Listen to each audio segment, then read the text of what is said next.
Okay, so in this session, I'm going to let the gentlemen introduce themselves in just a moment. But what we wanted to talk about was about VIP experiences. And yes, elite membership and elite tier benefits are part of that topic. But we sort of want to delve a little bit deeper into what moves the needle with members and with customers and with guests. And so I'm gonna let the guys introduce themselves quickly, and then Michael, I think I'm gonna give you a few minutes. You have a few slides you want to quickly talk through, but introduce first.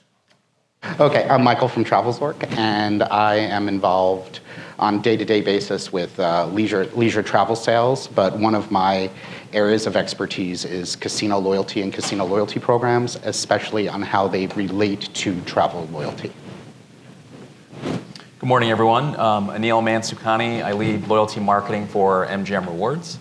So everything from loyalty strategy to member experience to operations and systems, as well as just overall strategy. So, great. And Anil, I believe you need to check a bag home as well after last night's Ficker Travel Awards.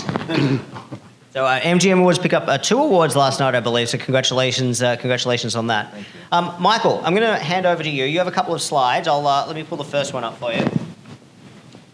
Sure. And we were just going to step through some of the main broad points that are really important with making VIP customers feel valued. And the highest value benefits are benefits that can't be bought or bought for a very high cost.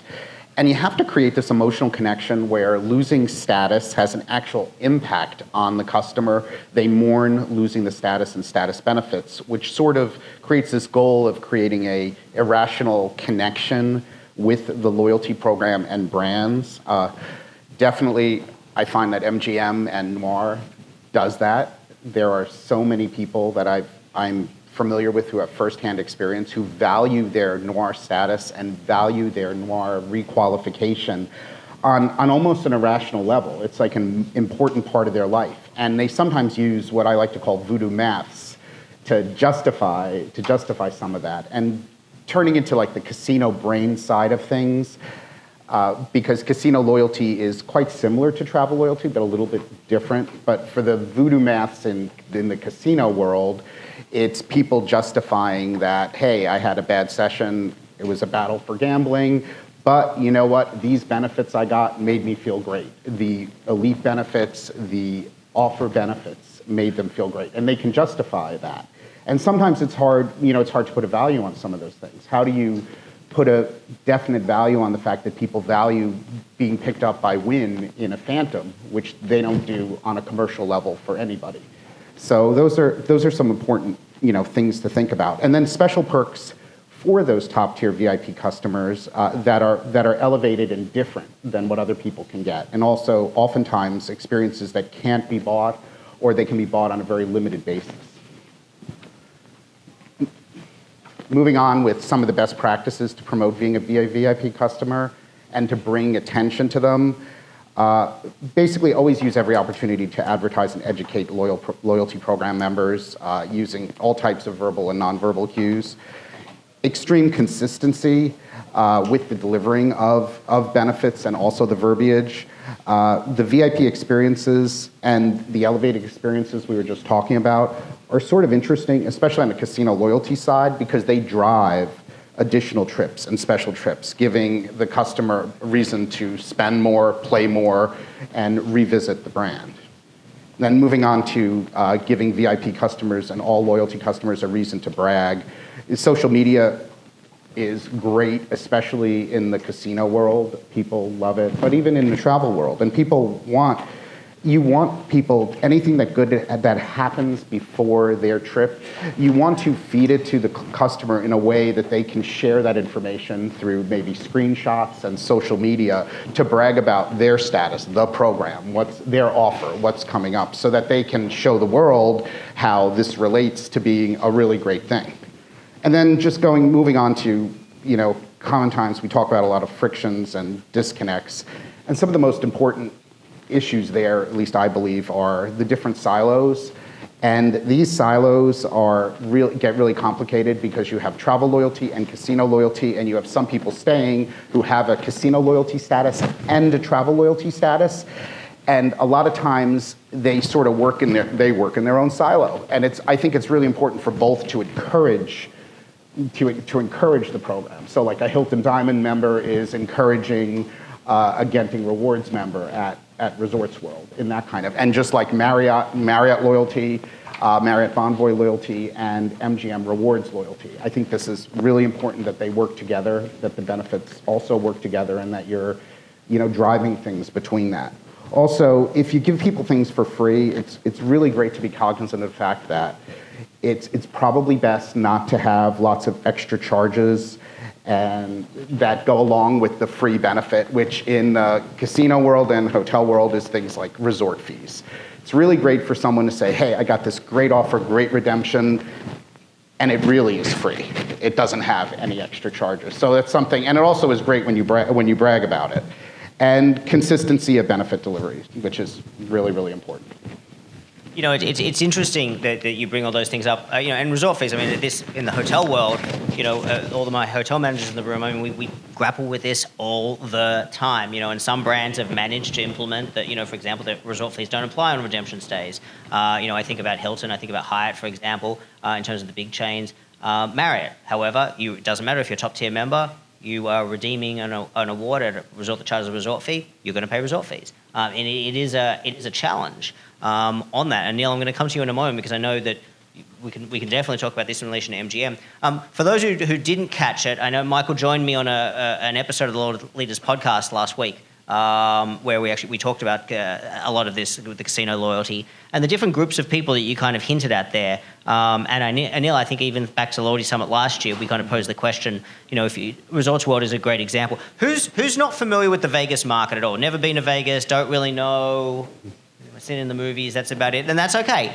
And that's okay, because it's a little unfair if you're not US-based to assume that you know a lot about this. And these lessons and these discussions don't just apply in Vegas, but obviously Vegas is the epicenter of when we're talking about casino loyalty and everything else.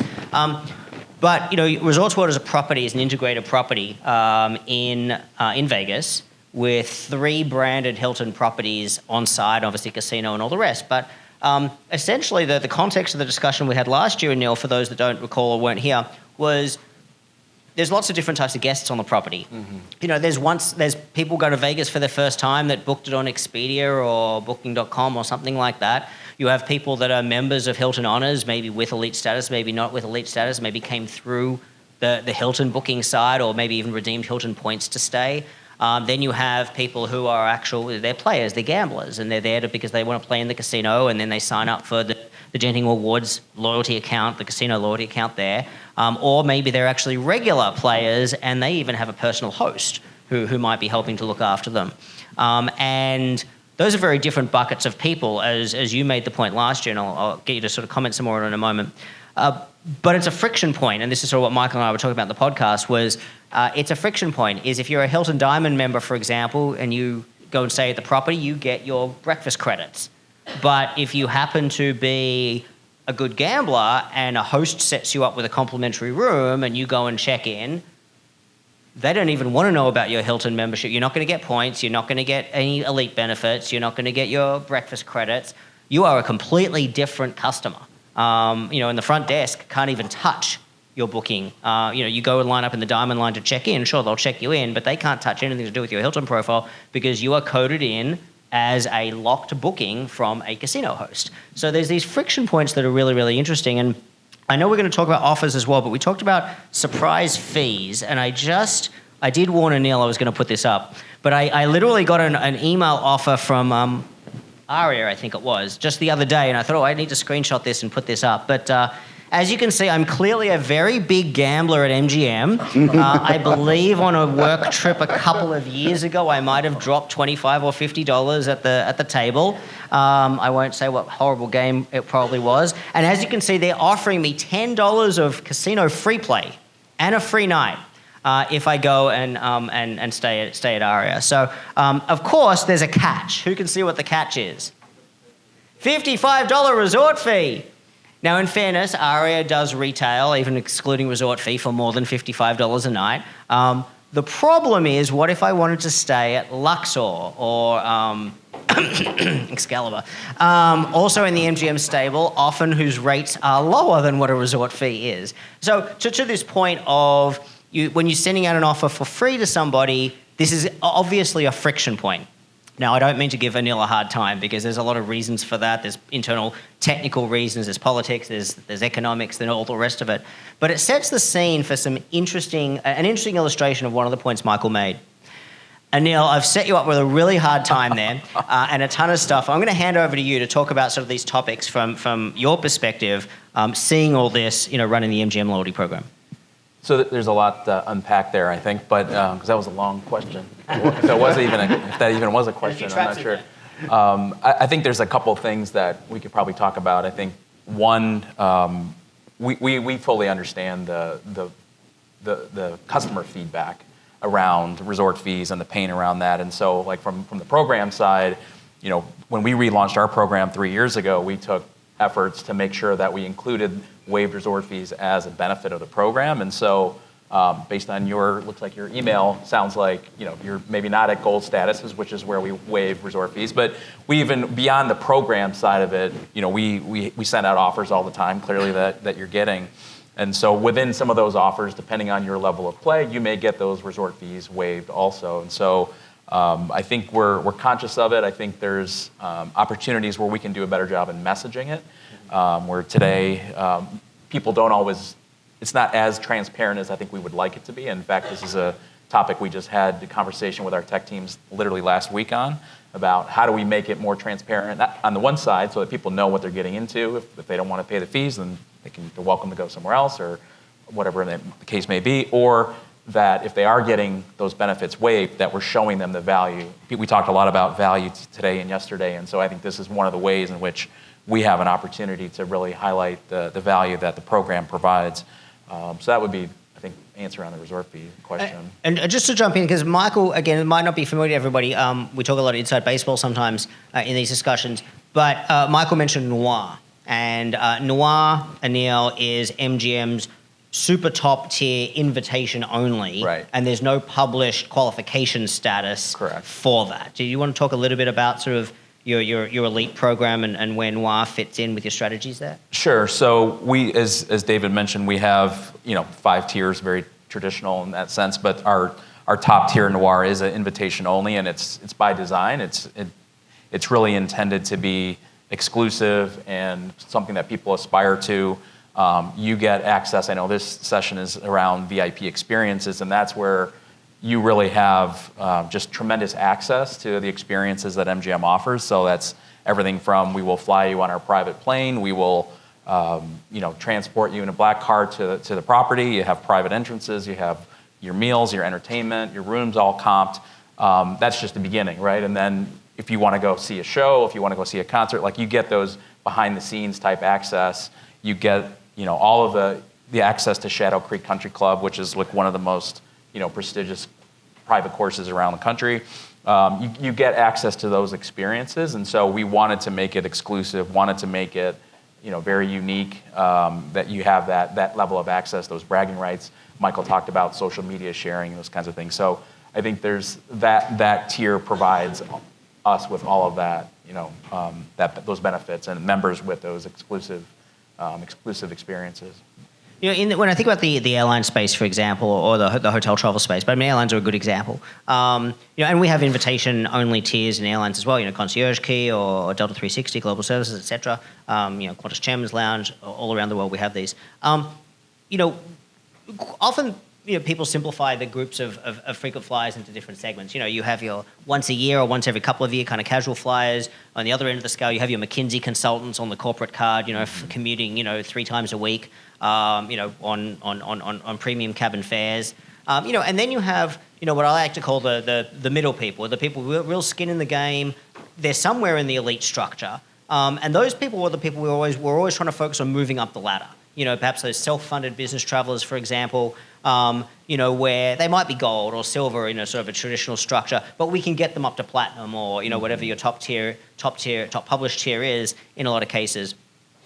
From your perspective, when you're looking at MGM, do you sort of have that as well? You have your once in a lifetime or first time Vegas visitors. You have your sort of every now and then Vegas visitors that sort of the main program is kind of catered to, and then you have your, maybe not at the level of your whales, but your heavy gamblers, heavy players that Noir is sort of designed to cater to. Yeah, absolutely. We definitely have a number of different customer segments. I mean, I think there's two distinct ones. So we have properties on the East Coast, which tend to be more of a locals type of casino where there's high frequency. When I mean high frequency, I mean high frequency. Some people are there 3 times a day, literally, all the way to people that come once to Vegas every 3 years, right? So you have like ultra high frequency, and then you have this more occasional but very high value in a single visit type customer. And so it's been a challenge to sort of like design program mechanics that work for both of those different audiences. But I think one of the things we've tried to do is to provide more ways to earn, which is maybe why our members recognized that with the award last night. But so we've provided the ability to now we recently announced we have had a long-standing cruise partnership with Royal Caribbean Celebrity.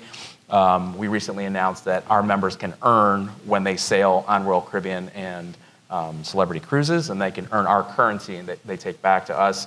So we've also introduced a new premium travel card, credit card. We've had a no-fee card for a number of years, but we recently introduced an additional fee card that has a higher multiplier.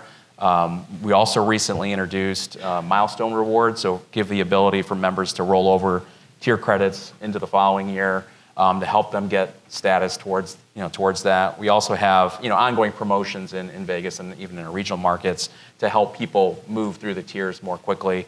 So we've tried to answer that question of like people feeling that maybe the tiers are unattainable by just introducing more and more ways to earn. So that's really been our focus area. Yeah, and obviously it's very easy to focus on players. Those that like to gamble and perhaps put quite a large volume of revenue through on the gaming side. But lots of people go to Vegas not to gamble, and if they do, it's just it's a token effort. It's the $25, maybe the $100, but that's about it. But they're there to check out the strip and to stay in the hotel and hang out by the pool, maybe have some cocktails, see a show, things like that. Maybe bring the family, maybe not. Do you have any insights that you're able to share in terms of from a MGM Rewards perspective on sort of your mix of customers there in the member base? Sure. I mean, just because our program that was probably 10 years in the making up until 2022 was primarily a gaming program, which was only rewarding slot players. So when we relaunched the program in 2022, we expanded the opportunities to earn. I talked about it a minute ago. So in that case, 3 years ago, we gave the opportunity for table games players to earn, but we also gave the opportunity for non-gaming customers, so the people that are there spending $3,000 maybe in a suite for a nice weekend, or they're going to see a show, or they're going to go to a nice restaurant, order nice bottles of wine. So really trying to appeal to that non-gaming customer, and so that's really how we've structurally changed the program to widen the appeal. Excuse me. And then another aspect that sort of Michael hinted at and we talked about in the podcast the other day is for those that are gaming customers, hosts. I think at MGM there's a player communication specialist. Is that what we call some of them? Michael, you'd be the expert on this. PCS? Yes. Or something. Different and then there are regular executive hosts. And there's regular executive hosts, right. So different terminology, but basically a personal concierge. If you're a big enough or a regular enough player, they'll book your room for you, maybe even pick up your restaurant bill for you and things like that, depending on your level, maybe give you more than $10 of free play in the casino. Where does that fit in, again, from your perspective in terms of running the MGM Rewards program? Or is that just literally a completely separate department run by the casino gaming floor in each hotel? Yeah, I would say we participate in that from a program perspective where we set the benefits that apply to all tiers, including Noir. And we have input into like who's invited into Noir. I would say for the hosts that actually are providing that level of concierge service, like a lot of those function typically lives within the casino part of our business, and so they're the ones that are managing the relationships and they're managing the communications on a one-on-one basis, and that's quite frankly where we do a really good job of personalization. And we've talked a lot about the buzzword of personalization in this conference, and I think that's where we do really well for these less than top 1% type guests. And I think from the program perspective, our goal is to obviously do more of that at scale, and so that's a lot of our go forward is around how do we deliver these amazing experiences, whether they're access to sporting events or access to concerts, access to culinary experiences in mass, right? And so that's sort of our focus going forward. Yeah, and if we think about somebody who might be a hosted player, for example, is it putting noir aside and the discussion around, obviously there's some people that might be at the threshold of their gaming activity that maybe they'll get noir, maybe they don't, other than that, which obviously is a program status level. When we're talking about your average run-of-the-mill hosted player, is it the case that, look, if you're gaming at that level, that you have a host and you're regularly visiting and all the rest, you're naturally going to get to gold or platinum in the program anyway, so therefore we're not really doing anything special, you'll just naturally qualify organically? Or is it something that, you work with the host of the executive department to, do special things for certain players, maybe because maybe they're new to the MGM ecosystem and they haven't quite gotten up the ladder yet? No, I would say a lot of that responsibility for a high-end player like that typically lives with the host. They manage the end-to-end relationship. I mean, I think where we come in is the benefits that they do qualify for, and so that's where we know that we talked today a lot about value. Even people that spend millions of dollars still want value for their dollar, and so we offer certain benefits like an air travel credit where people will. We'll basically give them $1,200 for those Noir members. We'll fly them in effectively, and then we'll give them a credit in the form of free play or other currency. And so, they want that value, so that's how they're engaged in the program, is taking advantage of the different benefits. But for a lot of those, the things that get comped off, those are typically, one-to-one with the host, a concierge-level service. We have a few minutes. Are there any questions for Anil or Michael while I have them up here? Dave Grossman, you were going to have one. Go for it. Okay, so I wanted to ask about the iconic credit card. Yeah. And how you thought, so when I think about high-end credit cards, I think about things like, say, the Delta, Platinum, and Reserve, where they give you 2,500 NQD head start, you're halfway to silver, and now suddenly you're like, I'm halfway to silver, so I'm going to spend 25,000 on this card, get the rest of the way there. When Iconic launched, you have tier credits in the sign-up bonus. Yep. And then at renewal, you can spend $25,000, get 10,000 tier credits. Yeah. I thought it was an interesting decision to not maybe give a certain amount of tier credits at renewal to make people feel a little bit more invested initially, like they're already paying an annual fee. So how do you guys think about that? You're saying without the spend requirement? Yeah, maybe 10,000 automatically, and then another 10,000, 25. Then they still got to spend another $30,000 to get gold, but they feel in the system. Yeah, I think it's definitely a debate we had internally around, how rich do we want to make the card? I think our protection was around the easier thing we could have done is maybe give people gold status, right? But that would potentially dilute the broader program value, where we know that's a pretty significant level in our program, and so we wanted to be mindful of not making it so accessible that you can get gold status relatively easily. So the point was it's a fast track, that was the sort of internal marketing and external marketing message, is fast track to get to gold status, but it's not necessarily giving you, just a free pass for it, right? Because I think that's where we would dilute the broader program. And part of the changes we made when we relaunched the program 3 years ago was actually make the program a little bit more difficult to obtain those higher levels, because we wanted to make it more exclusive. We wanted to provide a different level of service experience to our members. And having fewer of those gold members made that happen, where our NPS scores went significantly higher over the last 3 years because we were able to deliver a higher level of service. So that's kind of how we think about the impact of making it almost too easy to get to those higher tiers. And of course, gold is nice because you don't have resort fees and you don't pay for valet parking and all those things. David needs to another differentiation on the tier benefits, which is interesting, and I love the way that MGM does it. It really makes you want to strive for a mid-tier gambler to gold, because some of the benefits are so powerful, like the no resort fees. And what's nice about that is, even if you're getting a comp room or not getting a comp room, because in the casino world, things can change depending on the market, depending on your gambling. You can go from getting free rooms to getting rooms for a rate to getting free rooms again. So what's nice about MGM is it's encouraging you to achieve that level, and then you get that great benefit. When you look at it, it's a little different, like the way Wynn does it. because for Wynn, they charge no resort fee on any comp room. But if you don't get a comp room, even if you're platinum or black, you pay a resort fee. So it's that's a little bit different. So say the market, business is good, market changes, their criteria for comp rooms changes, your tier isn't getting you a benefit. So with MGM, I guess it sort of gives the customer less pressure and also gives them something to achieve, which gives them ongoing value. Not wondering like, will Aria still comp me next month? Because if they don't, I won't get the comp resort fee. That makes a lot of sense. So, slightly, that was a good question, Dave, and it piqued my interest on a slightly different topic. And I know Mark Ross Smith's going to be up on the next session, but it's a conversation that Mark and I have had over the years many times. And that is, when we think about lifetime status with airlines, for example, it's always a question about, do you give members that have lifetime status, do you give them a head start every year just automatically towards the next level of status? So, for example, Mark and I, we're Australian, we both have lifetime gold with Qantas, for example. Now, it's 1,200 status credits to get to platinum, which is the next level up. Gold is 700, it's 600. It's halfway, right? Now, if we want to get to platinum, we have to earn from 0 all the way up, which is no different to anybody starting with 0 status, which is fine in and of itself.